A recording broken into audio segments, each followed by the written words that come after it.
আজকে সারাদিনে কোনো পোস্ট দিতে পারিনি, কারণ একটু কাজে ব্যস্ত ছিলাম। তার উপর আবার যেই সময়টুকুতেই হচ্ছে পোস্ট দেওয়ার সময়, সেই সময়ই হচ্ছে কারেন্ট থাকে না। আজকে এত বেশি কারেন্টের ডিস্টার্ব ছিল, ফেসবুকে একেবারেই সময় দিতে পারিনি। এর আগেও হচ্ছে একটু সময় দিতে পারিনি ব্যস্ততার ফলে। এর জন্য আমার পেজে কিন্তু হচ্ছে লাল বাতি জ্বলে গেছে। তার উপর হচ্ছে আবার ভিউজ কম দিচ্ছে ফেসবুক। জানি না এটা কোন ধৈর্যের পরীক্ষা। হ্যালো ভিউয়ার্স, আসসালামু আলাইকুম। তো ধৈর্যের পরীক্ষা যতই নেক না কেন, অবশ্যই এই প্ল্যাটফর্মে আমি ধৈর্য ধরা শিখে গেছি। ধৈর্য ধরেই থাকবো, কাজ করব, ভিউজ হোক বা না হোক, আজ হোক কাল হোক, ইনশাল্লাহ একদিন হবে। তো এই দিক দিয়ে দেখেন রান্নাবান্না শুরু করে দিয়েছি। সকালবেলা আজকে হচ্ছে টমেটো আর বেগুনটা ভর্তা করে নিয়েছি। তার সঙ্গে হচ্ছে আমরা এই তো চা মুড়ি এগুলো খেয়ে নিলাম। আর এদিক দিয়ে একটা মজাদার রান্না চলছে, দেখেন ভাতের মাড়ি রান্না। আজকে কিন্তু কারেন্ট সকালবেলাও ছিল না, আমি ভাত কিন্তু হাঁড়িতে রান্না করেছি। তো আজকে মাড় গালিয়েছি।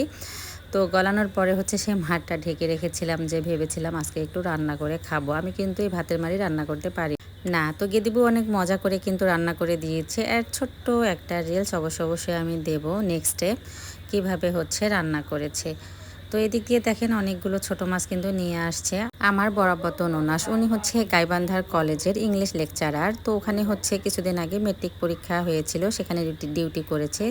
তো সেখান থেকে হচ্ছে উনি কিছু টাকা পেয়েছে, সেই টাকা দিয়েই হচ্ছে এই মাছগুলো কিনে নিয়ে আসছে। এই মাছগুলো হচ্ছে কেটে বেছে আবার ফ্রিজে রেখে ওনার বড় বোনের জন্য ঢাকায় নিয়ে যাবে। আর কিছু মাছ হচ্ছে বাসায় ওনার 3 ভাইয়ের বউয়ের কাছে দিয়েছে ভাগ করে খাওয়ার জন্য। আর আজকে একেবারেই রোদের জোর কম ছিল, তারপরে কিন্তু ধানগুলো একটু দিয়েছি শুকাতে। কোনো মতে শুধু হচ্ছে ধানের গায়ের পানিটা আর কি টেনেছে, একটু আশঙ্কামুক্ত হয়েছে। এরপরে বস্তায় ভরে রেখে দিয়েছি। আর এদিক দিয়ে হচ্ছে বিকালবেলা এখন নাস্তা রেডি করে দিচ্ছি, ছোলা ভুনাচ্ছি।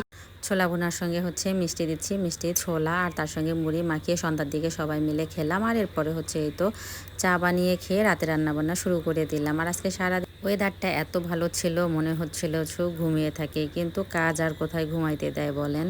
তো রাতের জন্য হচ্ছে এই তো মাছ রান্না করতেছি, মাছ দিয়ে লাউ রান্না করব আর তার সঙ্গে হচ্ছে মাছের ঝোল করব টমেটো দিয়ে। তো মাছের একটা বড় মাথা ছিল কিন্তু ফ্রিজটা হচ্ছে আজকে একটু পরিষ্কার করলাম। তো এদিক দিয়ে মাছের মাথাটা দেখেন ভাজার পরও ভাঙতেছিল না। আমার ছেলে বলতেছে এইভাবে কেউ ভাঙে নাকি, বটি দিয়ে কাটলেই তো হয়। তো আমি বললাম যে ঠিক আছে, এত সহজ, বলতেছে আমাকে দাও, আমি হচ্ছে কেটে দেই। তো নিয়ে হচ্ছে কিছুক্ষণ দাবাদাবি করছে আর কি, পরে পায়নি অবশ্য। পরে আমি আবার ভেঙে হচ্ছে তো রান্না করে ফেললাম লাউ দিয়ে। এই লাউগুলো হচ্ছে আমার ফ্রোজেন করা ছিল ফ্রিজে। আর এদিক দিয়ে হচ্ছে এই তো মাছের মাথাটা ভেঙে ভেজে লাউগুলো ওখানে দিয়ে দিয়েছি। আর বাকি মাছগুলো হচ্ছে ঝোল করে ফেললাম, কারণ আমার ছেলে হচ্ছে লাউ মাছের মাথা এগুলোতে একদমই খাবে না। ওর জন্য অবশ্যই একটু মাছের মাথাটা যে ভেজেছিলাম তখন একটু উঠিয়ে রেখেছে, ওটা আবার খেয়েছে। আর এদিক দিয়ে এক মামি হচ্ছে আবার আজকে রুটি আর সেমাই বানিয়ে নিয়ে আসছে আমার শাশুড়ি আমার জন্য।